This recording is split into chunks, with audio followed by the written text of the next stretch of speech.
తృప్తాయ సుందరాయ నమో నమః. మన అనుభూతి ప్రకాశంలో 7వ అధ్యాయంలో ప్రశ్నోపనిషత్ సారాన్ని చెప్పుకుంటున్నాం. ఆ ప్రశ్నోపనిషత్తులో ఆ నాడులు, ఆ నాడీ సంఖ్యా విషయాలని చెప్తున్నారు. క్రితంసారి ప్రధానమైనటువంటి 101 నాడుల కోసం చెప్పుకున్నాం. ఇవాళ దాని కొనసాగింపు చెప్తున్నారు. ప్రత్యేకం శతసంఖ్యా స్యుః శాఖానాఢ్యః యథా పునః ద్వాసప్తతిసహస్రాణి ప్రతిశాఖా ప్రవర్తితాః. లోపల నాళ్ళు ఉన్నాయి, సూక్ష్మ శరీరంలో నాడులు ఉన్నాయి. ఎన్ని ఉన్నాయండి? ప్రత్యేకం శతసంఖ్యా స్యుః. మూలనాడులు 101, అవి తిరిగి ఒక్కొక్కటి 100 చొప్పున అవుతాయి అన్నారు. అంటే ఆ మూలనాడులకి ఉపనాడులు అనేటువంటివి ఒక్కొక్క దానికి ఒక్కొక్క 100, 10,100 ఉపనాడులు ఉంటాయన్నమాట. ప్రత్యేకం శతసంఖ్యా స్యుః. వేరువేరుగా ఒక్కొక్క దానికి ఒక్కొక్క 100 చొప్పున 100 భేదాలు ఉంటాయి. శతనాడ్య శాఖానాడ్య, ఇవి శాఖానాడులు. ఈ శాఖానాడులు 101కి ఒక్కొక్క దానికి 100 చొప్పున 10,100 నాడులు. అయితే సరిపోయా అండి? లేదండి. పునః తిరిగి తథా పై విధంగానే ద్వాసప్తతి సహస్రాణి 72,000 నాడులు ఉంటాయండి.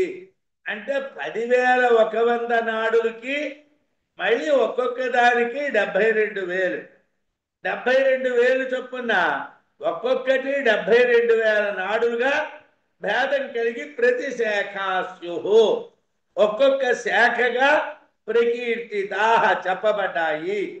ప్రధాన నాడులు 101, ఒక్కొక్క దానికి ఉపనాడి 100 చొప్పున 10,100, ఉపనాడులకు శాఖానాడులు ఒక్కొక్క దానికి 72,000 చొప్పున. మొత్తం శాఖానాడులు ఎన్నండి అని అంటే 72,72,00,000. 72,72,00,000 శాఖానాడులు ఉన్నాయి. అంటే చిన్న చిన్న నాడులు 72,72,00,000 ఉంటే 10,100 దీనికన్నా పెద్ద ఉంటే 101 ప్రధానమైనటువంటి ఉంటే మొత్తం ఎన్ని అయ్యాయండి? 72,72,10,201. ఇన్ని నాడులు హృదయంలో ఉన్నాయట. ఇవన్నీ అంటే యథార్థంగా ఇన్ని నాళ్ళు ఉన్నాయా అంటే మరి వాళ్ళు యోగశక్తి చేత ఎలా చూశారో, వాళ్ళకి ఆ యోగశక్తిలో అవి ఎలా దర్శనం ఇచ్చాయో మనకి తెలియవు. కానీ ఇన్ని నాడులు లోపల ఉన్నాయటండి. 72,72,10,201. దాంట్లో 101 ప్రధాన నాడులు, 10,100 శాఖానాడులు. శాఖానాడులకి ఉపనాడులు 72,72,00,000. మొత్తం ఎన్ని అయ్యాయండి? 72,72,00,000 10,201. ఇన్ని నాడులు లోపల ఉన్నాయట. సూక్ష్మ శరీరంలో ఈ నాడులన్నీ ఉన్నాయి. సూక్ష్మ శరీరంలో హృదయేష ఆత్మ. ఈ సూక్ష్మ శరీరము ఆత్మ చైతన్యంతో కూడుకున్నటువంటిది హృదయంలో ఉన్నది. శృతి చెప్తున్నది, ప్రశ్నోపనిషత్తు చెప్తున్నది. అత్ర ఏతదేకశతన్నాడి. అక్కడ 101 నాళ్ళు ఉన్నాయి. ఇక్కడ ఉన్నటువంటి ప్రధానమైనటువంటి నాడులు 101. తాసాం శతం ఏకస్య, ఒక్కొక్క దానికి కూడా 100 100 100 100. అంటే 101 దానికి ఒక్కొక్క దానికి 100 చొప్పున 10,100. 100 శాఖలు. ఈ శాఖానాడులకు ద్వాసప్తతి ద్వాసప్తతి ప్రతిశాఖా నాడీ సహస్రాణి భవంతి. ఒక్కొక్క దానికి 72,000 72,000 72,000 72,000 అలాగా 10,100కి కూడా 72,72,72,000. అయితే ఇవి సరిపోయా అండి ఈ నాడులు లెక్క ఇక్కడికి ఏమైనా సరిపోయిందా ఇంకా ఉన్నాడా అంటే ఉపనాడులు శాఖానాడులు ప్రధాన నాడులు కలిపి ఇందాకల్లా శ్లోకంలో చెప్పినటువంటి విధంగానే 72,72,10,201 ఉన్నాయి అని చెప్తున్నారు మనకి. అయితే తాసు సర్వాస్వస్థాయ వ్యానోయం కురుతే బలం. ఇన్ని నాడుల్లోనే ఆ వ్యానం అనేటువంటి వాయువు ఉంటుందటండి. పంచవాయువుల్లోని ఒకటైనటువంటి వ్యానము అనేటువంటి వాయువు తాసు సర్వాస్వస్థాసు తాసు ఆ అన్ని నాడుల యందు అవస్థాయ ఉండి అన్నిట్లోని కూడా అది ఉంటుందట. అయం ఈ వ్యానం అనేటువంటి వాయువు బలం శక్తిని కురుతే కలిగిస్తుంది. అంటే ఆ 72,72,10,201 నాడుల్లోని కూడా ఈ వాయువు ప్రవేశించి మనకి బలాన్ని ఇస్తుందట. ఏమిటో ఇంత ఇది మరి ఎలా సైన్స్ ప్రకారం ఎంత డెవలప్మెంటో నాకేమిటో అర్థం కాదనుకోండి. నేను వేదాంత విషయాలు మాత్రమే తెలిసినటువంటి వాడిని కాబట్టి ఇంకా లోతుగా సైంటిఫిక్గా చెప్పగలిగేటువంటి శక్తి నాకు లేదు. కానీ మరి ఆ పూర్వుల యొక్క యోగశక్తి ఎంత గొప్పదో. కానీ ఈ ధ్యానం అనేటటువంటి వాయువు ఈ 72,72,10,201 నాడుల్లోని కూడా ప్రవేశించి బలాన్ని కలిగిస్తుంది. కురుతే బలం, అది బలాన్ని కలిగిస్తుంది. కంఠస్థ కంఠశక్తి కంఠమందు ఉండేటువంటి ఉదానమనేటువంటి వాయువు అన్య జన్మనే ఇతర జన్మ కొరకు ఉత్క్రాంతి బయటకు వెళ్ళుటను కరోతి చేయుచున్నది. ప్రాణం ఉచ్ఛ్వాస నిశ్వాసాలు చేస్తున్నది. అపానమేమో కింద నుంచి వెళ్ళవలసిన వాటిని పంపిస్తున్నది. సమానం మొత్తం ఆహారాన్ని అంతటా సర్దుబాటు చేస్తున్నది. వ్యానం అనేటువంటిది 72,72,10,201 నాడుల్లో వ్యాపించి శరీరానికి బలాన్ని కలిగిస్తున్నది. ఇంకా ఉదానం అనేటువంటి వాయువు ఎక్కడ ఉంటుందండి? ఇది మీదకి తంతుందండి, కంఠంలోకి వెళ్తుందండి. వెళ్ళి మరో జన్మ కోసం బయటకు వెళ్ళిపోతుందట. అంటే ప్రాణం పోవడం అంటే ఉదానం పోవడమే. ఉదానం బయటకు వచ్చింది అని అంటే ప్రాణం పోయింది అని అర్థం అనమాట. ఉదానం అనేటువంటి వాయువు కంఠస్థ కంఠమందు ఉండేటువంటిది. అన్య జన్మనే మరో జన్మ కోసము ఉత్క్రాంతి బయటకు వెళ్ళుటను కరోతి చేయుచున్నది. అంటే ఈ ప్రాణాలు బయటికి వెళ్ళిపోవటానికి కారణం ఏమిటండి అని అంటే ఆ ఉదానం అనేటువంటి వాయువు మీదకి తన్ని కంఠంలోంచి బయటికి వెళ్ళిపోతున్నది. అయితే ఈ వెళ్ళిపోయేటువంటి విధానంలో యోగ శాస్త్రంలో ప్రత్యేకంగా వేరు వేరు విధానాలు చెప్తారు. అయితే మనం వేదాంత శాస్త్రం యోగ శాస్త్రాన్ని అంగీకరించదు. యోగ శాస్త్రం ప్రకారం అయితే ఈ ఉదానం అనేటువంటి వాయువు ఈ శిరస్సుని భేదించుకోకాని వెళ్ళినట్టుగా అయితే బ్రహ్మలోకానికి వెళ్తాడు. ఇలా నోట్లోంచి వాయువులు పోవడం జరగచ్చు, కళ్ళల్లోంచి పోవటం జరగచ్చు. కళ్ళల్లోంచైనా వెళ్ళిపోవచ్చు, నోట్లోంచైనా వెళ్ళిపోవచ్చు. ఈ ఉదానం అన్య జన్మనే మరొక జన్మ కోసం బయటికి వెళ్ళిపోతుంది. అంటే ఈ ఉదానం అనేటువంటిది బయటికి వెళ్ళడమే మరో జన్మ ఎక్కడం. ఇక్కడ ప్రాణం పోయింది అంటాం, మరో చోట పుట్టాడు అంటాం. కరోతి చేయుచున్నది కదా. 72,72,10,201 10,201 నాడుల్లో వ్యానవాయువు వ్యాపించి ఉన్నది. ఉదారమైనటువంటి వాయువు మరో జన్మ కొరకు బయటకు తీసుకోవెళ్తుంది. ఈ ఉదారము కంఠంలో ఉంటుంది. అందునుంచే పూర్వకాలంలో కంఠంలో చచ్చిపోయే ముందర గురగుర అనేటువంటి శబ్దం వస్తుంది. ఒరే వాడికి గొంతుకులో గురగుర వస్తున్నదిరా, ఇంకా బతకడరా అంటే ఆ వాయువు మీదకి తంతున్నదనమాట.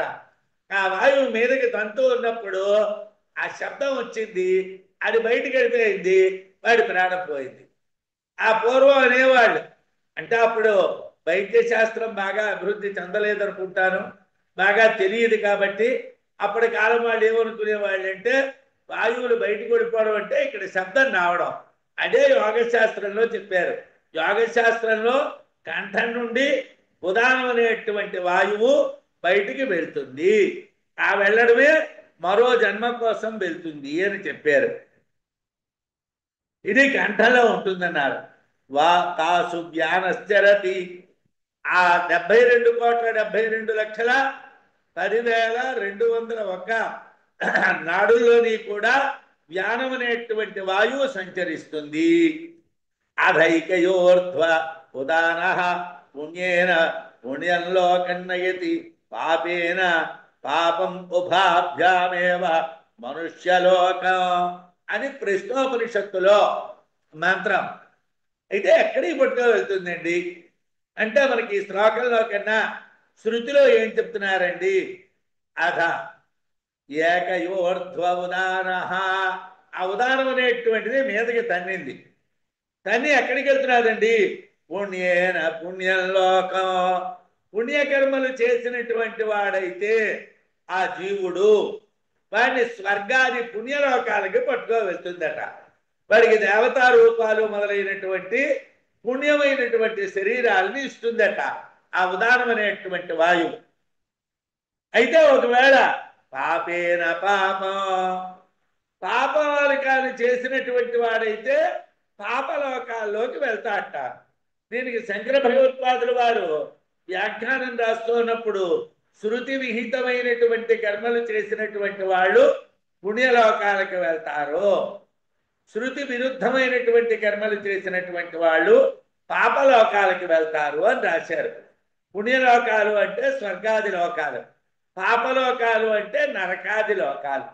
ఈ రెండూ కాక కొంతమంది కొన్ని పుణ్యకర్మలు చేస్తారు, కొన్ని పాపకర్మలు చేస్తారు. మరి వాళ్ళ సంగతి ఏమిటండి? ఏదో 30-70, 70-30, 60-40, 40-60 ఇలాగ పుణ్యం పాపం చేస్తూ ఉంటారండి. మరి వాళ్ళ వ్యవహారం ఏమిటండి? ఉభాభ్యాం ఏవ మనుష్యలోకం. ఆ రెండూ చేసినటువంటి వాళ్ళని మనుష్యులుగా పుడతారట.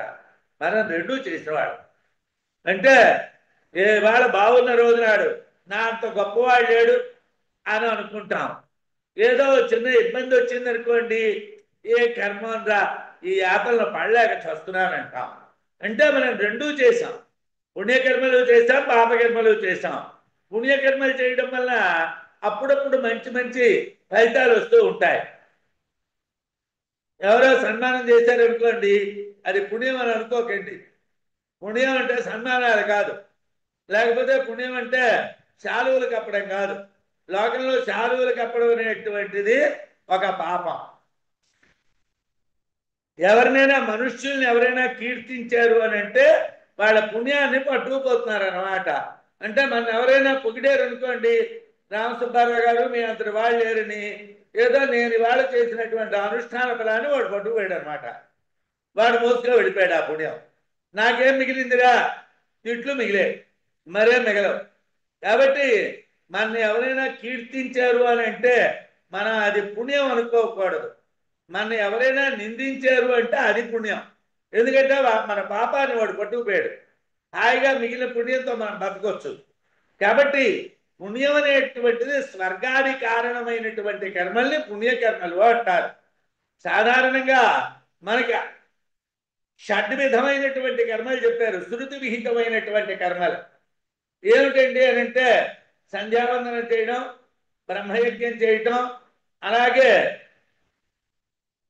వేదాధ్యయనం చేయటం, దేవతార్చనం చేయటం, పితృతర్పణం చేయడం, అగ్నిహోత్రం చేయటం, అతిథులకి అభ్యాగతులకి భోజనం పెట్టడం, ఇవి గృహస్థుడైనటువంటి వాడికి నిత్యకర్మలు.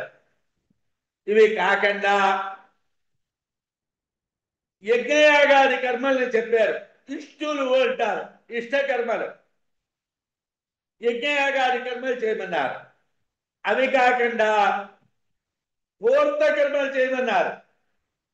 అంటే చెరువులు తవ్వించడం, నూతులు తవ్వించడం, దేవాలయాలు కట్టించడం, విద్యాదానం చేయడం, ఇలాంటివన్నీ చేయమన్నారు. అవి పూర్త కర్మలు. ఇవన్నీ చేస్తే నీకు దేవలోకాలు లభిస్తాయి. ఇన్ని నువ్వు చేస్తే ఏమిట్రా వస్తుంది? దేవతాలోకాలు వస్తాయి. నిత్యకర్మలు చేసి, నైమిత్తిక కర్మలు చేసి, ఇష్టాపూర్త కర్మలు చేసి, దత్తకర్మలు దానాలు అన్నమాట. దత్తకర్మలు చేస్తే, ఇవన్నీ చేస్తే ఏమిటి వస్తుందిరా? స్వర్గాది లోకాలు వస్తాయి. అంతే తప్పించి మనం ఏదో ఫోటోలు మనం పెట్టుకున్నామో, లేకపోతే మనం వీడియోలు పెట్టుకున్నామో, మన ఎవరైనా ప్రశంసించారంటే మనకి ఏ లోకాలు రావండి, నరక లోకాలు వస్తాయి. పాపం పాపేన పాపం. ఈ విషయం బృహదారణ్యకంలో కూడా చెప్పారు. పుణ్యేన పుణ్య, పాపేన పాప అని చెప్పారు. చాందోగ్యంలో కూడా చెప్పారు. రమణీయ చరణాహ బ్రాహ్మణయోనింబ క్షత్రియోనింబ వైశ్యయోనింబ ఆపద్యేరన్ తపూయచరణాహ శివయోనింబ శోకరయోనింబ ఆపద్యేరన్ అని చెప్పారు. తప్పులు చేస్తే ఇలా ఉంటుంది, ఒప్పులు చేస్తే అలా ఉంటుందని చాందోగ్యంలో చెప్పారు, బృహదారణ్యకంలో చెప్పారు. ఇక్కడ ప్రశ్నలో కూడా చెప్తున్నారు. పాపం చేతను పాపలోకాలు, పుణ్యము చేతను పుణ్యలోకాలు కలుగుతాయి. రెండు చేసినట్టుగైతే మనుష్యలోకము కలుగుతుంది. ఓభాభ్యామేవ మనుష్యలోకం. రెండు చేస్తే మనుష్యలోకంలో పుడతాడు అని శృతి. 101 నాడులో ఒక నాడి సుషుమ్న అనబడేటువంటి నాడి. ఈ నాడి గుండా బయటికి వెళ్ళినట్టుగైతే ఉదాన వాయువు పుణ్యకర్మలు, శాస్త్ర విహితమైనటువంటి కర్మలు చేసి దేవలోకాలు పొందుతారు. మనకి ఈడ, పింగళ, సుషుమ్న అని 3 నాడులు ఉంటాయి యోగశాస్త్రం ప్రకారం. అవి వామ దక్షిణ భాగాల్లోని వాటి మధ్య భాగంలో సుషుమ్నా నాడి అని ఉంటుంది. ఆ సుషుమ్నా నాడి గుండా కానీ ఒకవేళ వాయువులు వెళ్ళినట్టుగైతే వాడు దేవలోకాలకి వెళ్తాడు, వాడు పుణ్యకర్మలు చేసినటువంటి వాడు అని అంటున్నాడు. అలా వెళ్ళినట్టుగైతే పుణ్యకర్మలు, శాస్త్ర విహితమైనటువంటి కర్మలు చేసినటువంటి వాడు దేవలోకాలు, సిద్ధలోకాలు పొందుతాడు. అలా కాకుండా శాస్త్ర విరుద్ధమైనటువంటి కర్మలు చేశాడు అనుకోండి, పాపలోకాలను పొందుతాడు. ఆ పాపలోకాలు పశుపక్ష్యాది జంతువులుగా పుట్టడం, అలాగే నరకము మొదలైనటువంటి వాటిని పొందడం జరుగుతుంది. అంటే శాస్త్ర విహితము కానటువంటి కర్మలు చేసినట్టుగైతే, ఏమండి బ్రాహ్మణులు అన్నారు, మేము భజన చేశామండి అన్నారు. బ్రాహ్మణులకి భజన విధించలేదు. బ్రాహ్మణుల కర్మ వేరేగా విధించాడు, క్షత్రియుల కర్మ వేరేగా విధించాడు, వైశ్యులకి కర్మ వేరేగా విధించాడు, ఇతరుల కర్మ వేరేగా విధించాడు. శాస్త్రంలో విహితమైన కర్మ చేస్తేనే ఉత్తమ లోకాలు వస్తాయి. శాస్త్రంలో చెప్పనటువంటి కర్మలు చేసి నాకు రాదా సార్ అంటే రాదు. దాని గురించి ఆలోచించక్కర్లేదు. పశుపక్షాదుల జన్మలు వస్తాయి. కొన్ని రెండూ చేస్తానండి. కొన్ని పాపాలు చేశాను, ఏవో ఉదయం లేచి నిత్యకర్మలు చేస్తాను, నైమిత్య కర్మలు చేస్తాను, చేతనైతే యజ్ఞయాగాదులు చేస్తాను, లేకపోతే దత్తకర్మలు దానాలు చేస్తాను, ఏదో నామ సంకీర్తనలో అలాంటి వాటిలో కూడా తిరుగుతాను. ఏమండి ఆ సంగతి? నిన్ను మనిషిగా పుట్టిస్తానురా, రెండు అనుభవించురా, పుణ్యాలు అనుభవించు, పాపాలు అనుభవించు, నువ్వు మనిషిగా పుట్టు. ఓ భాభ్యాం అంటే పుణ్యపాప కర్మలు రెండూ చేసినట్టుగైతే మనుష్యలోకం పొందుతాడు. మనుష్యలోకాన్ని పొందుతాడని శృతి. నాడులన్నింటిలో కూడా సుషుమ్న ప్రధానమైనటువంటి నాడి. కంఠదేశం నుండి మీద వైపు వెళ్ళినట్టుగైతే కర్మల్ని బట్టి పొందవలసినటువంటి దేహాన్ని నిర్ణయిస్తుంది. సుషుమ్నా నాడి గుండా ఆ ఉదానం అనేటువంటి వాయువు వెళ్తే అది మీదకి వెళ్తే పుణ్యలోకాలు, అక్కడ కానీ ఆగిపోయినట్టుగైతే పాపలోకాలు, రెండూ కలిసినట్టుగైతే మనుష్యలోకాలు కలుగుతాయి. ఇది వాయువుల ఉత్క్రమణ విషయాన్ని చెప్పారు. అంటే ఏమిటి ప్రశ్నలు వేశారు వాళ్ళు? వాయువు అంటే ఏమిటి, ఏమండి ప్రాణం అంటే ఏమిటి, అది ఎలా శరీరంలో ప్రవేశిస్తున్నది, అది శరీరంలో 5 రకాలుగా ఎలా వ్యాపిస్తున్నది, అది శరీరంలోంచి ఎలా బయటికి పోతున్నది అని ప్రశ్నలు వేశాడు. వాటికి గురువు గారు పిప్పలాదుడు సమాధానాలు చెప్తున్నాడు.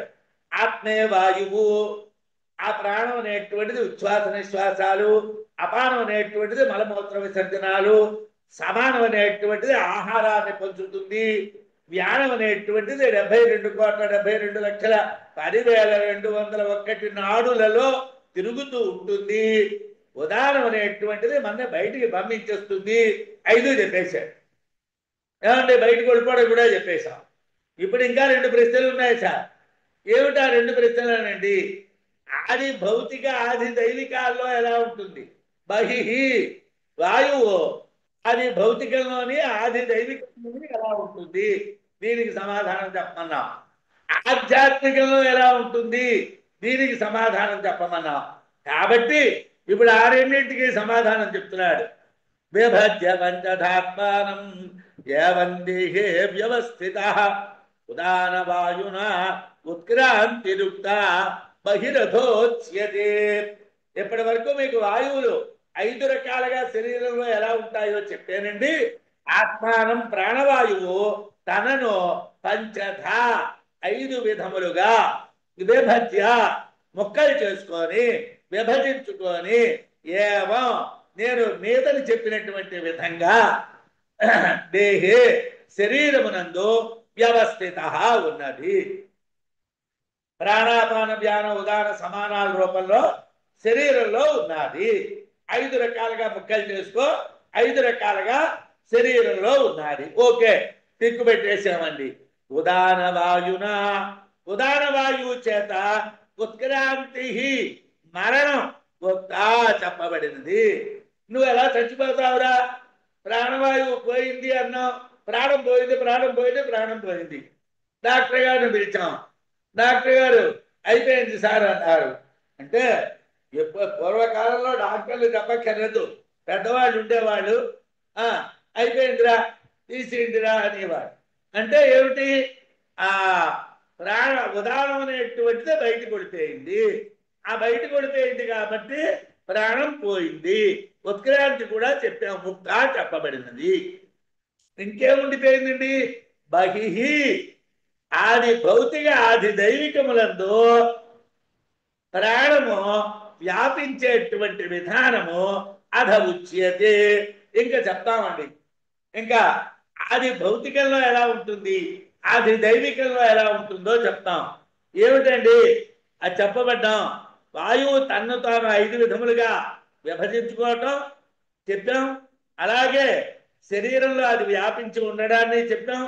ఉదాన వాయువు మీదకి తీసుకొని వెళ్ళి మరో శరీరంలో ప్రవేశించడాన్ని చెప్పాం. వాయువు ఎలా పుట్టిందో చెప్పాం, శరీరంలో ఎలా ప్రవేశించిందో చెప్పాం. 5 విధాలుగా శరీరంలో ఎలా ఉన్నదో చెప్పాం. శరీరం నుండి బయటికి ఎలా వెళ్ళిపోతున్నదో చెప్పాం. ఈ ప్రశ్నలకు సమాధానం అయిన తర్వాత ఆది భౌతిక ఆది దైవికాల్లో ఎలా వ్యాపించింది, ఆధ్యాత్మికంలో ఎలా వ్యాపించింది అని ఓ 2 ప్రశ్నలు ఉన్నాయి. ఆ 2 ప్రశ్నలకి మనం సమాధానం చెప్పుకోవాలి. ఏమిటండి వాటికి రెండింటికి సమాధానం? ఆపో భూమి వియద్వాయు తేజసామ్యేభిమానినః దేవాస్తద్రోపద ప్రాణ ధత్తే వాక్యమిదం జగతో.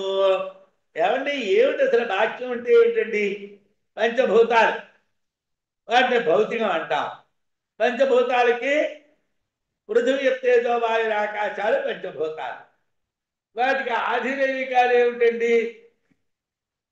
శబ్దస్పర్శ వాయురస గంధాలు. ఏమండి పంచభూతాలు, వాటికి విషయాలు ఉన్నాయి. పంచభూతాలు ఆకాశం ఉంది. ఆకాశం శబ్దిస్తున్నారు. ఆకాశంలో శబ్దం ఎలా వినపడుతున్నదండి? వాయువు ఉన్నారు. ఏమండి వాయువు ఎలాగా ఉన్నారు? ఏమండి అగ్ని ఉన్నది. అగ్ని ప్రజ్వలించాలంటే దాంట్లో ఏముంటున్నది? వాయువు ఉన్నారు. అగ్ని అనేటువంటిది రూపంలో వాయువు ఉన్నారు. ఏమండి ఆ తర్వాత నీళ్లలో వాయువు ఉన్నారు. అనేక జంతువులు బతుకుతున్నాయంటే నీళ్లలో వాయువు ఉన్నారు. అంటే భూమిలో వాయువు ఉన్నారు. అంటే పంచభూతాల్లోనే వాయువు ఉన్నారు. పంచ తన్మాత్రలోనే వాయువు ఉన్నారు. అదే బహి అన్నటువంటి శబ్దం చేత చెప్పబడేది అదేనండి. ఏమిటండి? ఆపో భూమి వియద్వాయు తేజసాం ఏభిమానినః దేవాస్తద్రోపద ప్రాణ ధత్తే భాగ్యమిదం జగతు. ఆపహ అంటే నీరు, భూమి అంటే పృథివీ, వియత్ అంటే ఆకాశము, వాయువు అంటే గాలి, తేజసాం అంటే అగ్ని. పృథివీ తేజ వాయురాకాశాలు. ఈ ఐదింటిలోనే కూడా, ఈ 5 భూతాల్లోనే కూడా ప్రాణం అనేటువంటిది ఉన్నదండి. దీంట్లో భౌతికంగా ఉన్నదండి. ఏ అభిమానిన, ఈ పంచభూతాలకి అభిమాన దేవతలు ఉన్నారు. ఆ అభిమాన దేవతలు ఆది దైవికంగా ఉన్నదండి. వీటికి అభిమాని దేవతలు ఉన్నారు. ఆ అభిమాని దేవతలకి ఆది దైవికంగా ఈ వాయువు ఉన్నదండి. బాక్యమిదం జగత్తు, బాక్యమైనటువంటి జగత్తును ప్రాణము ధత్తే ధరిస్తున్నది. అంటే పంచభూతాల్లో ఉన్నది, పంచ తన్మాత్రల్లో ఉన్నది, వీటి అభిమాని దేవతల్లో కూడా ఉన్నది. అందువలన ఎక్కడా కూడా వాయువు ఉన్నది. వాయువు అంతటా ప్రసరిస్తున్నది. పంచభూతాల్ని, వాటి అభిమాన దేవతా రూపాల్ని బాక్య జగత్తు అంటారు. వీటిని ప్రాణం ధరిస్తున్నది. వాక్యములను ఎలా ధరిస్తున్నది అని అడిగినటువంటి ప్రశ్నకి సమాధానం చెప్పారు. చెప్పి పునస్తద్దేవతారూప శారీరాన్ చక్షురాదికాన్ ప్రాణాదీన్ అనుగృహ్ణాతి ఇత్యధ్యాత్మం ధారణం భవేత్. మీరు ఆది భౌతిక ఆది దైవికాలు ఉన్నాయన్నారు. పోనండి, ఉన్నాయి, నేను కాదనలేదు. ఎందుకంటే శబ్దం వినబడుతున్నదంటే వాయువు ఉండాలి. అలాగే వాయువులో వాయువు ఉండాలి. అలాగే అగ్ని ప్రజ్వరిల్లాలంటే వాయువు ఉండాలి. అలాగే జలాల్లో వాయువు ఉంటేనే జీవులు బతుకుతాయి. అలాగే భూమిలో వాయువు ఉంటేనే అన్నీ జరుగుతాయి. కాబట్టి వాయువు పంచభూతాల్లోనే ఉన్నది. పంచ తన్మాత్రలు పంచభూతాలకి అనుకూలంగా ఉన్నాయి కాబట్టి వాటిలో కూడా ఉన్నది. అభిమాని దేవతల్లోనే ఉన్నది, అలాగే భూతాల్లోనే ఉన్నది. మాకేం అభ్యంతరం లేదు. మరి ఏమండి అధ్యాత్మలో ఎక్కడున్నదండి? అధ్యాత్మ అనేటువంటి దాంట్లో ఉందా వాయువు అంటే పునస్తద్దేవతారూప, పునః తిరిగి తద్దేవతారూప, ఆ దేవతారూపమైనటువంటి ప్రాణం, ఆ దేవతారూపమైనటువంటి ప్రాణం చక్షురాదికాన్ శారీరాన్ ధత్తే. చక్షురాదికాన్ కళ్ళు మొదలైనటువంటి శరీర సంబంధమైనటువంటి వాటిని, శరీర సంబంధమైనటువంటి కళ్ళు మొదలైనటువంటి వాటిని, ప్రాణాది ప్రాణాపాన వ్యాన ఉదాన సమాన రూపమైనటువంటి వాయువులను అనుగృహ్ణాతి అనుగ్రహించుతున్నది. అధ్యాత్మ ధారణం, దాన్నే అధ్యాత్మ ధారణం అంటారు. ఏమంటే కళ్ళు చూస్తున్నాయి, నోరు మాట్లాడుతున్నాయి, చెవులు వింటున్నాయి. వీటన్నిటికీ ఏమిటండి అని అంటే ఆ వాయువులు పనిచేస్తున్నాయి కాబట్టి. ఆ వాయువులు పని చేయలేదనుకోండి, మా వాడికి నా మాట రావటం లేదండి, మా వాడికి చెవుడు వచ్చిందండి, మా వాడికి కన్ను కనిపించడం లేదండి. ఏమండి దీనికి దానికి సంబంధం ఏమిటండి అని అంటే వైద్య శాస్త్రం ప్రకారం ఏ సంబంధం అన్నటువంటిది నా విషయం కాదు, నాకు తెలియదు. కానీ శాస్త్రం ప్రకారం వ్యానవాయువు, ఇంతకు ముందు చెప్పుకున్న శ్లోకం, వ్యానవాయువు ఇచ్చేటువంటి బలం అంటే సమానం ఆహారాన్ని అంతటినీ కూడా సమానంగా పంచి మీదకి ఆహారాన్ని సప్లై చేస్తే ఆ ఆహారం హృదయ మధ్యం గుండా మీదకి వెళ్తుంది. వెళ్ళి 2 కళ్ళు పనిచేసేటట్టుగా, 2 చెవులు పనిచేసేటట్టుగా, 2 ముక్కుపుటాలు పనిచేసేటట్టుగా, నోరు పనిచేసేటట్టుగా, 7 పనిచేసేటట్టుగా సమాన వాయువు చేస్తుంది అని మనం ఇంతకు ముందు పాఠంలో చెప్పుకున్నాం. అంటే మొత్తం మీద వాయువులు పనిచేస్తేనే నోటంట మాట వస్తుంది, కళ్ళంట చూపు వస్తుంది, ముక్కంట వాయువులు తిరుగుతాయి, చెవులు వినిపిస్తాయి. ఈ వాయువులు లోపల ఉన్నటువంటి ఆ సమాన వాయువు కానీ ఏమైనా నాకెందుకులే ఈ గొడవ అని అంటే అప్పుడు మిషన్ కొనుక్కో చెవికి పెట్టుకోవడం, అది ఎందుకు పనిచేస్తుందో పనిచేయదో నాకు తెలియదు, మొత్తమే చెవుడు వస్తుంది. అలాగే కళ్ళద్దాలు పెట్టుకున్నాం, అయినా కనిపిస్తుందా కనిపించదా అది మన అదృష్టం. నోరు పనిచేస్తుందా పనిచేయదా అంటే నేను మిమ్మల్ని అడుగుతూ ఉంటాను, నా మాట వినిపిస్తున్నారా అని. కొంతమంది మాట్లాడితే నోట్లో వచ్చి మాట రాదు, నూతులో వచ్చే శబ్దం వచ్చినట్టుగా వస్తుంది. కొంతమంది మాట్లాడితే పిడుగులు పడ్డట్టు. ఈ మాట్లాడడంలో తేడా ఏమిటంటే ఆ లోపల సమానమైనటువంటి వాయువు పొడిచిన దాన్ని బట్టి ఉంటుందండి. ఆ సమానమైనటువంటి వాయువు సమానంగా డిస్ట్రిబ్యూషన్ కరెక్ట్గా చేస్తే మన కళ్ళు, మన నోరు, మన చెవులు పనిచేస్తాయి. లేకపోతే మన కళ్ళు పనిచేయవు, మన నోరు పనిచేయదు, మన ముక్కు పనిచేయదు, ఏమీ పనిచేయవు. అంటే ఇవన్నీ పనిచేయడానికి కారణం ఏమిటి? వాయువే. అంటే ఆధ్యాత్మికంలో ఉన్నటువంటి ఇంద్రియాలన్నీ పనిచేస్తున్నాయంటే దానికి కారణం ఏమిటి? వాయువు. సమాన రూపమైనటువంటి వాయువు అనుగృహణాది, అనుగ్రహిస్తున్నది. ప్రాణాది, ప్రాణాపాన వ్యాయామ సమాన రూపమైనటువంటి వాయువులు అనుగ్రహిస్తున్నాయి. దీన్ని ఏమిటంటారు? అధ్యాత్మ ధారణం. దీన్ని అధ్యాత్మ ధారణము అంటారు. ఆది దైవికమైనటువంటి వాయువే కన్ను మొదలైనటువంటి వాటిని, శరీరం అందున్నటువంటి వాయువుల్ని అనుగ్రహిస్తుంది. దీనినే అధ్యాత్మ ధారణము అన్నటువంటి పేరుతో మనం పిలుస్తున్నామండి.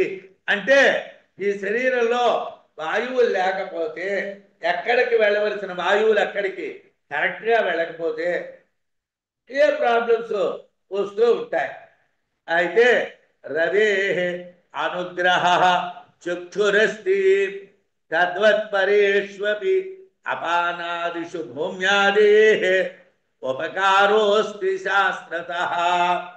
ఏమండి, ఏదో ఆ మధ్య చదివాను, అది ఎంతవరకు నాకు చెప్పాను కదా, నేను సైన్స్ బాగా చదువుకున్నవాడిని కాను. ఏదో సునీత విలియమ్స్ అనే ఎవరో ఆవిడ స్పేస్లోకి వెళ్ళి వచ్చిందట. అక్కడ గురుత్వాకర్షణ శక్తి ఉండదట.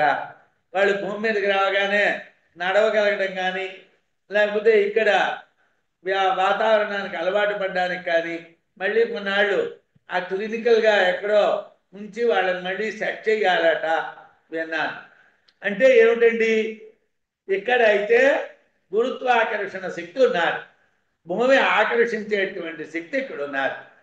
భూమి ఆకర్షిస్తున్నది కాబట్టి అపానము నుండి మలం అనేటువంటిది బయటకు వస్తున్నారు. అలాగే విసర్జనేంద్రియ జననేంద్రియం నుండి మూత్రం అనేటువంటిది బయటకు వస్తున్నారు. లేకపోతే మూత్రం మీదకి తన్నారు, మలం మీదకి తన్నారు. అవి రెండు మీదకి తంటే ఏమిటవుతుందండి? మనం డాక్టర్ గారికి ఫోన్ చేయాలి, అయ్యా వాసన అవటం లేదు సార్, చాలా రోజులైంది, పని చేయడం లేదండి. ఏదో మాత్రం రాస్తారు, ఓ 2-3 రోజులు మోషన్ కాకపోతే ఏం ప్రమాదం లేదండి, ఏదో చేద్దాం అంటారు.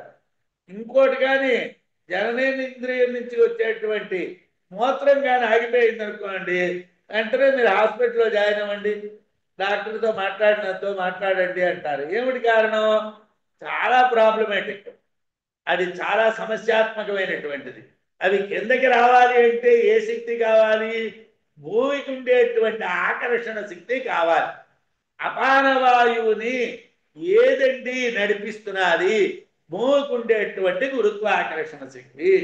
అందువల్లనే మనం కింద కూర్చోగలుగుతున్నాం, లేవగలుగుతున్నాం. ముడుకులు నొప్పులు వస్తున్నాయి కదండి, నడు నొప్పి వస్తున్నది కదండి. వార్ధక్యం వల్లనైనా రావచ్చు, ఆహార విహారాల్లో ఉన్న తేడాల వల్లైనా రావచ్చు, ఏదైనా జన్మతః వచ్చేటువంటి వంశపారంపర్యమైనటువంటి దోషాల వల్లైనా రావచ్చు, అవి మనం చెప్పలేం. కానీ ప్రధానంగా శరీరం నడుస్తున్నదంటే, శరీరం కూర్చుంటున్నదంటే, శరీరం నిలబడుతున్నదంటే, శరీరం నుండి మలమూత్రాలు కిందకు వస్తున్నాయంటే దానికి ఏమిటి కారణం అండి? పృథివీ శక్తి కారణము.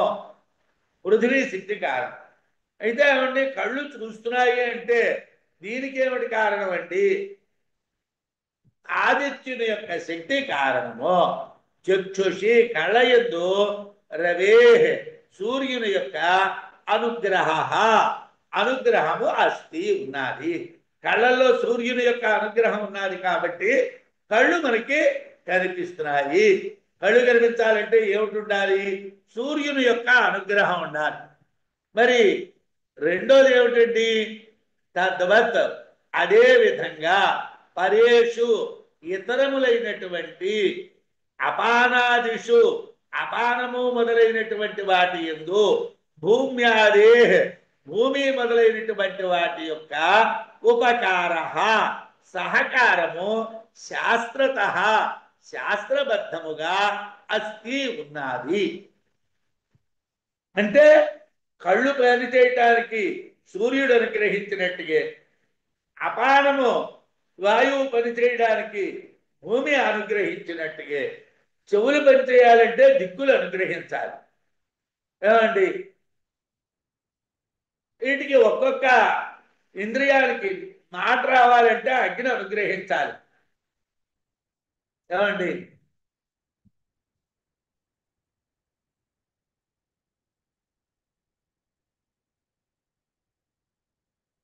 అగ్నిర్మే వాచి స్థితః వాగ్హృదయే హృదయం మయి అహమమృతే అమృతం బ్రహ్మణి అని శృతి. వేదంలో ఏమండి మాటలు ఎలా వస్తాయండి బయటికి? అగ్నిర్మే వాచి స్థితః, నా నోట్లో అగ్నిహోత్రం ఉన్నది. అగ్నిర్మే వాచి స్థితః వాక్ హృదయే, ఆ వాక్ అనేటువంటిది హృదయం అందున్నది. హృదయం మయి, హృదయం అనేది నాలో ఉన్నది. అహమమృతే, నేను అమృతుణ్ణి. అమృతం బ్రహ్మణి, బ్రహ్మమునందు అమృతుణ్ణి ఉన్నాను అని శృతి. మన అభిషేకం చేస్తున్నప్పుడు ఈ మంత్రాలు గట్రా చెప్తూ ఉంటారు అని మనం వాటి అర్థాలు పట్టించుకోం, చదువుకుంటూ వెళ్ళిపోతూ ఉంటాం. అంటే కళ్ళలో సూర్యుని యొక్క అనుగ్రహం ఉన్నది, మాటల్లో అగ్ని యొక్క అనుగ్రహం ఉన్నది, చెవుల్లో దిక్కుల యొక్క అనుగ్రహం ఉన్నది, మలమూత్రముల యందు పృథివీ యొక్క అనుగ్రహం ఉన్నది. ఇవన్నీ కానీ లేకపోతే మనం సక్రమంగా నడవడం అనేటువంటిది జరగదు. శాస్త్రబద్ధంగా ఆయా దేవతల యొక్క అనుగ్రహం ఆయా ఇంద్రియముల యందు ఉన్నది.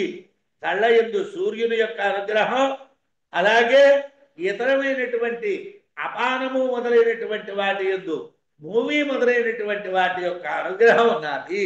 అంటే ఇక్కడ అన్నీ చెప్పలేదు, మరో 2 ఎక్స్ట్రా నేను చెప్పాను. చెవులు వినిపిస్తున్నాయంటే దిక్కులు కారణం, నోరు మాట్లాడుతున్నదంటే అగ్ని కారణం. ఇలాగ కారణాలు అంటే ఆయా దేవతా శక్తులు ఆయా ఇంద్రియాలని నడిపిస్తున్నాయి. ఆదిత్యో హవై వాక్య ప్రాణ ఉదయత్యేషక్యేనం చక్షుషో ప్రాణమనుగృహ్ణాః పృథివ్యాం యం దేవతా సైషా పురుషస్య అపానం అష్టభ్యాంతరా యదాకాశ సమానో వాయుర్వ్యానః అని ప్రశ్నోపనిషత్తులో మంత్రం. ఏమిటయ్యా? ఆదిత్యుడు ఆదిదైవికమైనటువంటి బాహ్య ప్రాణము. ఆదిత్యుడు ఉదయిస్తున్నాడు, అతడు కంటి ఎందుండేటువంటి ప్రాణాన్ని ప్రకాశింపజేస్తున్నాడు, అనుగ్రహిస్తున్నాడు. అంటే రూపాన్ని చూడడానికి కంటికి వెలుగుని ఇస్తున్నాడు.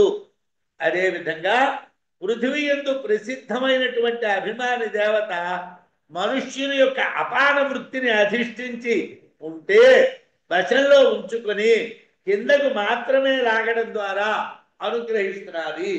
పురుషుల్లో ఉండేటువంటి అపాన వృత్తిని ఆ పృథివీ దేవత ఏం చేస్తుందంటే కిందకి లాగుతుంది. లాగితే మలమూత్రాలు కిందకు వస్తాయి. వస్తే ఒకవేళ అపానము పృథివీ నిలబెట్టకపోతే దేహం నేల మీద పడిపోతుంది, నిలబడదు. ఉదాహరణ బలం చేత మీదకి లేచిపోతుంది, చచ్చిపోతాడు, నేల మీద పడిపోతాడు. కానీ నిలబడాలి అని అంటే అపానమునకు పృథివీ యొక్క అనుగ్రహం ఉండాలి. అపానానికి పృథివీ యొక్క అనుగ్రహం ఉంటేనే అవి జరుగుతాయి. అపానానికి పృథివీ యొక్క అనుగ్రహం లేకపోతే అవి జరగవు. అలాగే కళ్ళకి ఆ సూర్యుని యొక్క అనుగ్రహం లేకపోతే దర్శనం ఉండదు. వాక్కుకి అగ్ని యొక్క అనుగ్రహం లేకపోతే దాని శక్తి పనిచేయదు. అలాగే చెవులకి దిక్కుల యొక్క శక్తి పనిచేయకపోతే ఆ చెవులు కూడా మనకి పని చెయ్యవు. అందువల్ల ఏవైతే జులోక పృథివీ లోకాలు అంటే జులోకము పృథివీ లోకము అనేటువంటివి, జులోకము అంటే కాంతివంతమైనటువంటి లోకం మీద నుండేటువంటిది, పృథివీ లోకం అంటే కింద నుండేటువంటిది. వీటి మధ్య భాగాన ఉన్నటువంటి ఆకాశము వాయువుతో నిర్దేశించబడుతుంది. మంచం మీద ఉన్నటువంటి వాడిని మంచం అంటాం. ఒరే ఆ మంచాన్ని తీసుకురారా, మంచాన్ని తీసుకురావడం కాదు, మంచం మీద ఉన్నవాడిని తీసుకురారా అని అర్థం. అలాగే లక్షణార్థాన్ని చెప్పినట్టుగా పృథివీ ద్యులోకానికి పృథివీ లోకానికి మధ్య ఉన్నటువంటి ఆకాశాన్ని వాయువు అని చెప్తారు.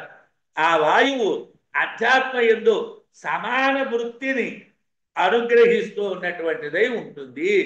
వాయువు బయట ఆకాశందు ఉన్నట్టుగే లోపల సమాన వృత్తి కూడా అంతటా వ్యాపించి ఉంటుంది, దేహం అంతటా వ్యాపించి ఉంటుంది. ఎలాగైతే బయటని వాయువు అంతటా వ్యాపించిందో అలా లోపల సమాన వృత్తి కూడా వ్యాపించి ఉంటుంది. ఆకాశంలో ఉండటం ఈ రెండింటికి సమానం. లోపల ఉన్నటువంటి శూన్య ప్రదేశంలో సమాన వాయువు ఉంటుంది, బయట ఉన్నటువంటి శూన్యంలో వాయువు ఉంటుంది. కాబట్టి వాయువు రెండు చోట్ల సమానంగా ఉంటుంది. సామాన్యంగా బయట ఉండే వాయువు జ్ఞానము అంటే అధ్యాత్మంలో జ్ఞానాన్ని అనుగ్రహిస్తుంది. బయట నుండేటువంటి వాయువు లోపల ఉండేటువంటి జ్ఞానాన్ని అనుగ్రహిస్తుంది. బయట వాయువు వ్యాపించినట్టే లోపల జ్ఞానం అనేటువంటి వాయువు కూడా వ్యాపించి ఉంటుంది. రెండింటికి వ్యాపించడం అనేటువంటి గుణం సమాన ధర్మం కాబట్టి దాన్ని జ్ఞానము అంటారు. ఏదో దేవతయో ఉదానో అనుగృహీతో యతస్తత శరీర ఔష్ణ్యే ప్రశాంతే అస్మాత్ దేహాత్ దేహాంతరం వ్రజేత్. ఏమండి వీడు బయటకు వెళ్ళిపోయాడు, ఈ ప్రాణం పోయింది అని ఎలా అంటారండి అని అంటే తేజోదేవతయా తేజోదేవత చేత అనుగృహీత అనుగ్రహించబడినటువంటి ఉదాన ఉదానమనేటువంటి వాయువు యతస్తత ఎక్కడెక్కడ అనుగ్రహింపబడునో అక్కడక్కడ శరీర ఔష్ణ్యే శరీరంలో ఉన్నటువంటి ఉష్ణగుణం ప్రశాంతే పూర్తిగా చల్లబడగానే అస్మాత్ ఈ దేహాత్ ఈ దేహము నుండి దేహాంతరం ప్రజేత్ మరో శరీరాన్ని పొందుతాడు. చలవరికి అమ్మేసేయడా అనేవాడు పూర్వం. అంటే బహుశా ఈ కాలంలో ఈ పదాలు అలవాటు ఉన్నదో లేదో నాకు తెలియదు. మన చిన్నతనంలో చలవలికి అమ్మేసే అంటే లోపల ఉన్నటువంటి ఉష్ణగుణం అంతా కూడా ప్రశాంతం అయిపోయింది అనమాట. ఉదానం అనేటువంటిది కానీ శరీరంలో మీదకి వ్యాపించేటువంటి ఉదానం అనేటువంటి వాయువు కానీ చల్లబడిపోయినట్టుగైతే అంటే ఎప్పుడైతే దాని యొక్క ఉష్ణగుణాన్ని అది కోల్పోతుందో అప్పుడు ఈ శరీరం నుంచి మరో శరీరంలోకి వెళ్ళిపోతుంది. అంటే ప్రాణం పోయింది అని అర్థం.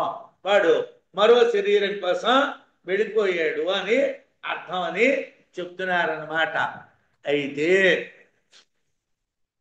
ఇక్కడ మనకి తేజోదేవత చేత అంటే అగ్ని చేత అనుగ్రహించబడినటువంటి ఉదాన వాయువు ఎక్కడెక్కడ శరీరంలో వేడి తగ్గిపోతుందో అక్కడెక్కడి నుండి విడిచిపెట్టేస్తుంది. కాళ్ళు చల్లబడిపోయారా, చేతులు చల్లబడిపోయారా, ఒళ్ళు చల్లబడిపోయిందిరా, వాడు పోయాడురా అంటే అలా ఒక్కొక్కటి చలవలు కమ్మేసే. అంటే శరీరంలో ఏ ఏ భాగాల్లో వేడున్నదో ఆయా భాగాల్లో వేడి తగ్గిపోగానే వాడు అక్కడి నుంచి విడిచిపెట్టి శరీరాన్ని విడిచిపెట్టి మరో శరీరంలోకి పోయాడు. తేజోహవాముదానస్తస్మాత్ ఉపశాంత తేజో తేజా పునర్భవం ఇంద్రియై మనః సంపద్యమానై. ఏమండి, బాహ్యంలో ఉండేటువంటి తేజస్సు అగ్ని, అదే దేహంలో ఉదాహరణ. బాహ్యంలో ఉండేటువంటి అగ్ని దాన్ని తేజస్సు అంటున్నాం. ఆ తేజస్సు అనేటువంటిది లోపల ఏమిటి? ఉదాహరణ. అంటే ఆ తేజస్సే ఉదాహరణ వాయువునకు ప్రశాంతో అనుగ్రహిస్తున్నారు, ప్రశాంతతని అనుగ్రహిస్తున్నారు, దాన్ని తగ్గించేస్తున్నారు, దానికి ఉన్నటువంటి వేడిమిని తగ్గిస్తున్నారు. తగ్గిస్తే ఏమవుతుందండి? ఆ బాహ్య తేజస్సు చేత అనుగ్రహించబడినటువంటి వాడై తేజస్సు యొక్క వేడి చల్లారగానే లౌకికుడైనటువంటి పురుషుడు, అంటే ఇది యోగులకి పనిచేయదు. అనుంటే సాధారణంగా యోగ శాస్త్రం ఏమిటి చెప్తుందంటే, యోగులైనటువంటి వాళ్ళ శరీరం విడిచిపెట్టిన తర్వాతను 6 నెలల వరకు వాళ్ళ యొక్క మాడులో, అంటే ఈ బుర్ర మీద ఉండేటువంటి సహస్రారం అనేటువంటి ప్రదేశంలో ఆ ప్రాణాలని నిలిపి ఉంచుతారట వాళ్ళు. అందుగురించే వాళ్ళని ఖననం చేస్తారు తప్పిస్తే యోగుల్ని వాళ్ళని కాల్చారు. ఎందుకంటే వాళ్ళలో ఉండేటువంటి అగ్నిహోత్రం చల్లారిపోలేదు. మనం సాధారణంగా మహాత్ములైనటువంటి వాళ్ళకి తిథులు చేస్తూ ఉంటాం, ఆరాధన తిథులు అని చేస్తూ ఉంటాం. మన దృష్టిలో ఆయన ప్రాణం ఏ రోజు ఉత్క్రమణం చెందిందో ఆ రోజునే ఆయన పోయాడు అని మన భావన. కానీ అది తప్పుడు భావన. ఎందుకంటే యోగ శరీరాలైనటువంటి శరీరాల్లో 6 మాసాల వరకు ఆ ఉదాన వాయువు అనేటువంటిది బ్రహ్మరంధ్రం దగ్గర ఉంటుంది. ఆ యోగ శక్తి చేత ఇంకా కొంతకాలం నిలబెట్టగలిగినటువంటి వాళ్ళు కూడా నిలబెడతారు. వాళ్ళు మీదకి వెళ్ళిపోగానే వాళ్ళ శరీరం పోయింది అన్నటువంటి భావం మనకు వచ్చేసింది, వాళ్ళని ఖననం చేసేసాం. కానీ వాళ్ళ శక్తి మాత్రం అక్కడ ఉంది. అందుకోసమే మన మంత్రాలయంలో రాఘవేంద్ర స్వామి వారు ఆయన సశరీరంగా సమాధి చెందారు. అంటే ఏమిటండి, వాయువుల్ని తీసుకువెళ్ళిపోయి ఆయన బ్రహ్మరంధ్రం దగ్గర నిలబెట్టేశారు, ఖననం చేసామన్నారు. అంటే ఆ బ్రహ్మరంధ్రం దగ్గర ఎన్నాళ్ళు ఉంటాయండి? ఎన్నాళ్ళైనా ఉంటాయి. ఎంతకాలమైనా యోగి యొక్క శరీరంలో ఉన్నటువంటి అగ్ని చల్లారం. యోగులు అందుగురించే భగవత్పాదుల వారు లౌకికా అని రాశారు. అంటే ఇది వస్తే లౌకికులకి సంబంధించినటువంటి గోళంరా నాయన, ఈ గోళ యోగులకు కాదురా. చంద్రశేఖర సరస్వతి స్వామి వారు ఏమండి సమాధి అయిపోయారండి, ఏమండి శంకరాచార్య వారు సమాధి అయిపోయారండి, విద్యారణ్య స్వామి వారు సమాధి అయిపోయారండి, రాఘవేంద్ర స్వామి వారు సమాధి అయిపోయారండి అంటే నీ అమాయకత్వానికి అవ్వడు ఏమీ చేయలేడు. వాళ్ళు సమాధి కారు. ఎందుకోసం? వాళ్ళకి ఉదాన వాయువు ఈ ఈ బ్రహ్మరంధ్రంలో నిలబడి ఉంటుంది, వాళ్ళు నిలబెట్టి ఉంచగలరు. దానికి ఒక చరిత్ర ఉంది. మహారాష్ట్రలో గజానన మహారాజును ఒక ఆయన ఉన్నారు. షేగాం అని ఒక ఊరున్నారు. ఆ షేగాం అనేటువంటి ఊరిలోని గజానన మహారాజు గారు ఒక ఆయన ఉండేవాడు. ఆయన ఉన్నప్పుడు చాలా చిన్న వయసులోనే ఆయన సమాధి అయిపోయారు. ఆయన సమాధి అయిపోయిన తర్వాతను అందరూ కూడా స్వామి శరీరాన్ని విడిచిపెట్టేశారు. ఆయన సమాధి చేసేయాలి ఆయన శరీరాన్ని అని గోల పెడుతూ ఉంటే ఓ పండితుడు వచ్చాడు. ఓ పండితుడు వచ్చి ఇంత వెన్న పట్టుకురండి అన్నాడు. ఆ వెన్న పట్టుకొని వస్తే ఆయన తలకాయ మీద ఆ వెన్న పెట్టాడు. ఆ వెన్నేమో కరిగిపోయి నెయ్యి కింద మారిపోయింది. చూడండి, అగ్నిహోత్రం ఆ తేజో వాయువు ఇక్కడ ఉన్నది, ఈ బ్రహ్మరంధ్రం దగ్గర ఉన్నది. అందువలన ఆయన యొక్క ఉదాహరణ శక్తి అక్కడి నుంచి కదలలేదు కాబట్టి స్వామి వెళ్ళిపోలేదు. అయితే లౌకికమైనటువంటి ప్రక్రియ ప్రకారం సమాధి చెయ్యాలి కాబట్టి సమాధి చెయ్యండి అని చెప్తారు. అందుంచి ఇక్కడ చెప్తూ ఉన్నటువంటి ఈ ఉదాహరణ శరీరం నుండి మరో శరీరంలోకి వెళ్ళడం అనేటటువంటిది ఏదైతే ఉన్నదో అది లౌకికులకు మాత్రమే. లౌకికుడైనటువంటి పురుషుడు శరీరాంతరాన్ని మరొక శరీరాన్ని పొందుతాడు. మనస్సునందు విలీనమైనటువంటి ఇంద్రియములు, వాక్కు, కన్ను మొదలైనటువంటి వాటితో కూడుకున్నటువంటి వాడై మరో శరీరంలోకి వెళ్తాడు అని చెప్తున్నారండి. మనసు సంపద్యమానై అని మనస్సులో లీనమైనటువంటి ఇంద్రియాలతో వాడు శరీరం నుంచి మరో శరీరానికి వెళ్తాడు. ఇది లౌకికులకు సంబంధించినటువంటి విషయం మాత్రమే. మనస్సేకీ భవంతి ఆదౌ ఇంద్రియాణి తదాత్మనః యం దేహం భావయేత్ తత్ర యాతి ప్రాణః సజీవకః. ఏమండి, ఆదౌ ముందుగా ఇంద్రియములు మనసి ఏకీభవంతి, మనస్సులో లీనమవుతాయి. తదాత్మనః అప్పుడు తన యొక్క ఆత్మ యం దేహం భావయేత్ ఏ శరీరాన్ని కోరుకుంటుందో సజీవకః జీవునితో కూడినటువంటి వాడి ప్రాణః ప్రాణము తత్ర అచ్చటికి యాతి వెళ్ళుచున్నాడు. ఏమండి, ఈ ఇంద్రియాలన్నీ కూడా మనస్సులో లీనమైపోతాయట. ఇప్పుడు ఆ దేహి కోరుకుంటాడు నాకు ఇలాంటి శరీరం కావాలి అని. వాడు ఎలాంటి శరీరాన్ని కోరుకుంటాడో ఆ శరీరంలోకి ఈ జీవుడు ప్రాణంతో కూడా వెళ్తాట. అదేమిటండి, మనం కోరుకుంటే వెళ్తామా? నేను ఇంద్రుడు కావాలనుకుంటే అవుతా, చచ్చిపోయే వేళప్పుడు మనకేం గుర్తురాదండి. ఒరే నాయనా అని పిల్లల కోసం, లేకపోతే ఒరే తాళాలు వేసుకోండిరా, రాత్రి నిద్రపోకుండిరా, లేకపోతే అలా కుక్క పిల్లని జాగ్రత్తగా చూసుకోండిరా, ఒరే మామిడి చెట్టు జాగ్రత్తగా చూసుకోండిరా, ఇలా చెప్పే చచ్చిపోతాడండి. అంటే వాడి చిట్ట చివరి యొక్క వాక్కు, చిట్ట చివరి యొక్క సంకల్పం దేని ఎందు ఉంటుందో ఆ శరీరానికి వెళ్తాడు. సాధారణంగా వాడి ఇంటి చుట్టూనే వాడి ప్రాణం తిరుగుతూ ఉంటుందండి. వాడు బయటికి ఇంకెక్కడికే వెళ్ళాడు. ఏదో నారాయణ అని ఎవడో పేరు పెట్టాట కొడుక్కి.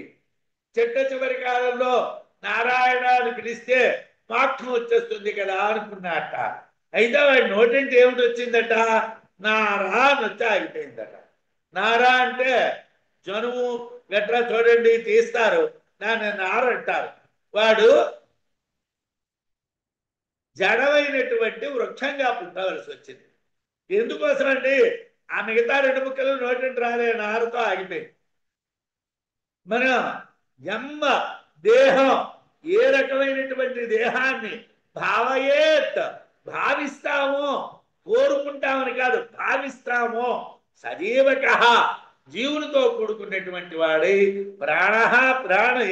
ప్రాణము తత్ర అచ్చటికి యాతి వెళుచున్నాడు. అందుకే కృష్ణుడు నన్ను కానీ మీరు తలుచుకున్నట్టు అయితే మీరు నన్ను చేరిపోతారన్నారు. ఆయన ఎలా మనం తలుచుకుంటామండి? అంత జాగ్రత్త ఉందా మనకి? ఏమండి, చచ్చిపోయే ముందర ఒరే ఆ లాకర్ తాళాలు జాగ్రత్త, మీ అమ్మని జాగ్రత్త చూసుకోండి, ఒరే మీరిద్దరూ కొట్టుకోకండి, లేకపోతే మీ అక్కకి బాగా డబ్బులు ఇవ్వండి, ఈ మాటలు మాట్లాడుతూ ప్రాణాన్ని వదిలేస్తాడు. కానీ వాడు అప్పుడు విష్ణుమూర్తిని ఈశ్వరుణ్ణి ఏదో బ్రహ్మని వీళ్ళని వాడు తలుచుకుంటాడా? అప్పుడు తలుచుకునే పరిస్థితి ఉండదండి. ఇలా చివరికి వస్తూ ఉంటే వ్యామోహం పెరిగిపోతుంది. ముందు మనం మాట్లాడినప్పుడు యవనంలో నాకు దేని మీద వ్యామోహం లేదు, నాకు ఏది అక్కర్లేదంటూ ఉంటాం. అలా రాను రాను ఇల్లు, భార్య, పిల్లలు, ధనము వీటి మీద వ్యామోహం రాను రాను పెరిగిపోతూ ఉంటుంది. కాబట్టి ఇంద్రియాలు మనస్సునందు ఏకీభవించిన తరువాత ఆత్మ కోరుకున్నటువంటి దేహంలోకి జీవునితో కూడా ప్రాణం వెళ్ళిపోతున్నది, జీవునితో కూడా ప్రాణం వెళ్ళిపోతున్నది అని చెప్పారండి. అయితే ఏమండి, శృతి ఏమిటంటున్నదండి? మనసు సంపద్యమానై ఇంద్రియై పునర్భవం. మనసి సంపద్యమానై ఇంద్రియై అంటే మనస్సు నందు ప్రవేశించినటువంటి వాక్కు మొదలైనటువంటి ఇంద్రియములతో కూడా మరొక శరీరాన్ని పొందుతున్నది. యచ్చిత్తః తేనైష ప్రాణమాయాతి ప్రాణతి ప్రాణః తేజసా యుక్తః సహాత్మనా యథా సంకల్పితం లోకన్నయతి. జీవుడు సంకల్పానురూపంగా మరొక శరీరాన్ని పొందుతాడు. చిత్తః అంటే సంకల్పము అని అర్థం. యచ్చిత్తః తేనైష ప్రాణమాయాతి. వీడేమిటి సంకల్పిస్తాడో అక్కడికి వెళ్తాడు. అందుగురించే వైరాగ్యం వైరాగ్యం వైరాగ్యం అని వేదాంతంలో పట్టి పెట్టి ఎందుకు చెప్తామంటే ఒరే వదులురా వదులురా వదులురా వదులురా అంట. యథాబాధ వదలవండి, పెరిగిపోతూ ఉంటాయి. మనకి చాలా మంది కావాలి, ఫాలోవర్స్ ఉండాలి, మనం చాలా మంది మెచ్చుకుంటూ ఉండాలి, మనం చాలా గొప్పవాళ్ళమని వాళ్ళు అంటూ ఉండాలి, అలాగే మన భార్యా పిల్లలు మన ఏదో వ్యామోహంతో ఉండాలి, ఇవన్నీ పెరిగిపోతాయి. ఏ చిత్తః అంటే ఏ సంకల్పం ఉంటుందో తేనైష ప్రాణమాయాతి, దానితోనే ప్రాణం వెళ్ళిపోతుందండి. అంటే ముఖ్య ప్రాణం యొక్క వ్యాపారం అక్కడికి చేరుతుంది. మరణ సమయంలో ఇంద్రియ వ్యాపారాలు క్షీణిస్తాయి, ముఖ్య ప్రాణం యొక్క వ్యాపారంతోనే ఉంటాయి. తేజసాయుక్తః అంటే ఉదాన వాయువుతో కూడినటువంటి వాడై, సహాత్మన స్వామి అయినటువంటి భక్తతో కూడి ముఖ్య ప్రాణం ఉంటుంది. సహాత్మన అంటే ఆత్మ అనేటువంటి శబ్దానికి ఇక్కడ భక్త అని అర్థం. భక్త భోగ్యము, భక్త అనేటువంటిది ప్రాణము, భోగ్యము అనేటువంటిది అన్నము. అన్నము అంటే అనుభవించబడేది, భక్త అంటే అనుభవించేవాడు. ప్రాణం అనుభవించేటువంటి వాడు, అనుభవించబడేటటువంటిది కర్మ. కాబట్టి స్వామి అయినటువంటి భక్తతో కూడి ముఖ్య ప్రాణం ఉంటుంది. యథా సంకల్పితం, ఏదైతే కోరబడ్డాదో లోకంలో ఉందో అక్కడకు ఉదాన వాయువుతో కూడినటువంటి ముఖ్య ప్రాణము పుణ్యపాప కర్మలకు అనుగుణంగా మరో దేహంలోకి వెళ్తుంది. అందుగురించే ద్వైత మతం వాళ్ళు దీన్ని ఎక్కువగా ఆదరిస్తారు. ద్వైతంలో ఏమిటంటారంటే ముఖ్య ప్రాణం జీవాత్మ కింద చెప్తారు. అంటే జీవాత్మ అనేటువంటిది వాయువులతో కూడుకున్నటువంటిది కాబట్టి, అలాగే పరమాత్మ అనేటువంటిది దీనికన్నా అతీతమైనటువంటిది అని చెప్తారు వాళ్ళు. వాయు జీవాత్మ, ముఖ్య పరమాత్మ అంటారు. ముఖ్యమైనటువంటిదే పరమాత్మ, వాయు జీవాత్మ అంటారు. వాడు ద్వైతం వాళ్ళది అలా ఉంటుంది, మధ్వమతం అలా ఉంటుంది. దాంట్లో రెండు ఉంటాయి. ఆ రెండిట్లో ఏమిటండి, జీవాత్మక అనేటువంటిది ఏదైతే ఉన్నాదో ఆ జీవుడు అనేటువంటి వాడు ప్రాణంతో, ముఖ్యమైనటువంటి ప్రాణంతో కూడుకో మరో శరీరంలోకి వెళ్తాడు. ఎలా వెళ్తాడండి, వాడు ఎలా కోరుకుంటాడో అలా వెళ్తాడు. అంటే వాడి సంకల్పం ఏ రూపంగా ఉంటుందో ఆ రూపంగా ఉదాన వాయువు యొక్క శక్తి చేతను వాడు శరీరాంతరంలో ప్రవేశిస్తాడు. అంటే శరీరాంతరంలో ప్రవేశించడానికి మరో శరీరం ఉన్నదని అంగీకరిస్తున్నాం, వాయువు జీవాత్మని అంగీకరిస్తున్నాం. కాబట్టి వాడు ద్వైతం అంటారు. అయితే అద్వైతమైనటువంటి మార్గంలో ఎలాగండి అని అంటే, అసలు ప్రాణం అనేటువంటిది ఆత్మ నుంచి కల్పించబడ్డాది, ప్రాణం అనేటువంటిది లేదు, ఆత్మ నుండి కల్పించబడ్డాది అని. ప్రాణం అంటే ఏమిటి, ఎక్కడి నుంచి వచ్చింది అని మొట్టమొదటి ప్రశ్నకి సమాధానం చెప్పినప్పుడే పిప్పలాదుడు ప్రాణము ఆత్మ నుండి వచ్చింది, కల్పితము అని చెప్పారు. అందువల్ల అద్వైతంలో ప్రాణం అనేటువంటిది కల్పితం. ఎవరైతే భ్రాంతమైనటువంటి వాళ్ళు ఉంటారో వాళ్ళు ఈ లోకంలో ఈ శరీరం నుండి మరో శరీరానికి వెళ్తున్నామన్న భ్రాంతిని పొందుతారు అని మాత్రమే మనం తెలుసుకోవాలి. మనకి అంతకన్నా మరి తెలుసుకోవాల్సినటువంటిది ఏమి ఉండదు. మనం ఏమిటి తెలుసుకోవాలంటే ఈ శరీరం నుండి మరో శరీరానికి వెళ్ళడం అనేటువంటిది భ్రాంతి మాత్రమే. మరణకాలంలో ఉదాన వాయువే ముఖ్య ప్రాణంతో ఉంటుంది. భోక్త అయినటువంటి ప్రాణం భోక్తారమైనటువంటి పుణ్యపాపాలకి అనుగుణంగా మరో శరీరంలోకి వెళ్తుంది అన్నటువంటిది ఉత్తే భ్రాంతి మాత్రమే, యథార్థము కాదు అని మనం అద్వైత మార్గంలో ఆలోచిస్తాం. షట్సు ప్రశ్నేషు నిర్ణీత ప్రాణోదా ప్రాణం ధ్యాయతి యః పుమాన్ సోపాధిక బ్రహ్మవేది. సక్రమేణ విముచ్యతే షట్సు ప్రశ్నేషు 6 ప్రశ్నల యందు నిర్ణీతం అంటే నిశ్చయించబడినటువంటి సిద్ధాంతీకరించబడినటువంటి ప్రాణం ముఖ్య ప్రాణమును యపుమాన్ ఏ పురుషుడు ధ్యానిస్తున్నాడో అంటే ఇప్పుడు పిప్పలాదుడిని ఆయన అడిగినటువంటి 6 ప్రశ్నలకి పిప్పలాదుడు సమాధానం చెప్పాడు. ఈ పిప్పలాదుడు చెప్పినటువంటి 6 సమాధానాలతోని కూడుకొని ముఖ్య ప్రాణమైనటువంటి దాన్ని ఎవడు ధ్యానం చేస్తున్నాడో సహా అతడు సోపాధిక బ్రహ్మవేది, అతడు సగుణ బ్రహ్మాన్ని తెలిసినటువంటి వాడు. అతడు నిర్గుణ బ్రహ్మాన్ని తెలిసిన వాడు కాడు, నిర్గుణ బ్రహ్మవేది కాడు, సగుణ బ్రహ్మవేది. అంటే ప్రాణోపాసన చేయడం గొప్పదే, కానీ ప్రాణోపాసన చేసినంత మాత్రాన నిర్గుణ బ్రహ్మం తెలియదు.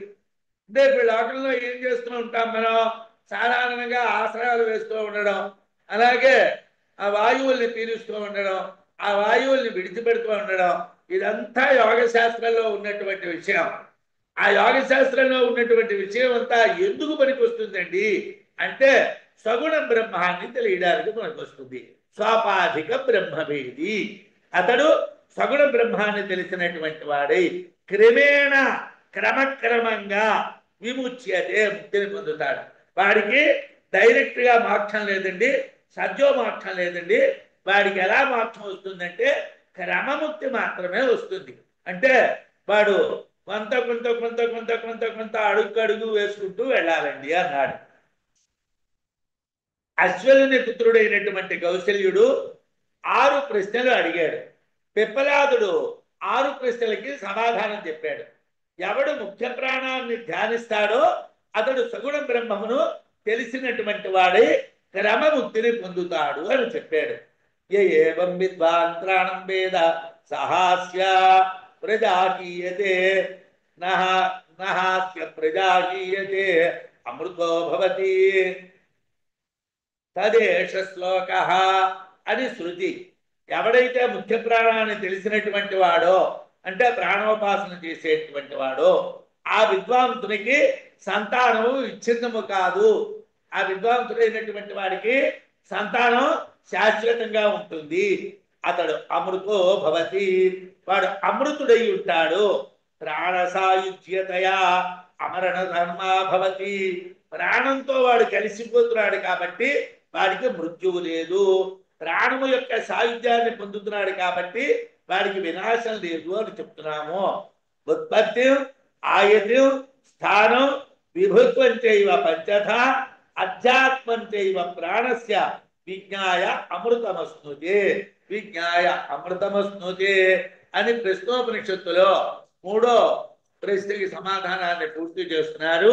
ఎవరైతే శరీరం ప్రాణం పుట్టడం, ప్రాణం శరీరంలో ప్రవేశించడం, అలాగే 5 భాగాలుగా శరీరంలో ప్రాణం వ్యాపించడం, ప్రాణం బయటికి వెళ్ళిపోవటం, అలాగే ఆది భౌతికంలోని ఆది దైవికంలోని ధారణ చేయబడ్డం, అధ్యాత్మంలో ధారణ చేయబడ్డం అనేటువంటి 6 విధాలైనటువంటి ముఖ్య ప్రాణ గతుల్ని ఎవరైతే తెలుసుకుంటారో వాళ్ళు అమృతత్వాన్ని పొందుతారు. ప్రాణములు సగుణ బ్రహ్మ విషయాలు కాబట్టి క్రమముక్తి మాత్రమే సిద్ధిస్తుంది అని విద్యారణ్యుల వారు చెప్పారు. క్రమముక్తి మాత్రమే వస్తుంది, సద్యోముక్తి రాదు. ముఖ్య ప్రాణోపాసన క్రమముక్తికి మాత్రమే కారణము అని వారు మనకి వివరించారు. స్వస్తి. నమస్కారం గురువు గారు, అయ్యా చక్కగా బోధించారు. చూడండి మీరు. నమస్కారం గురువు గారు, అమ్మా. ప్రణామములు.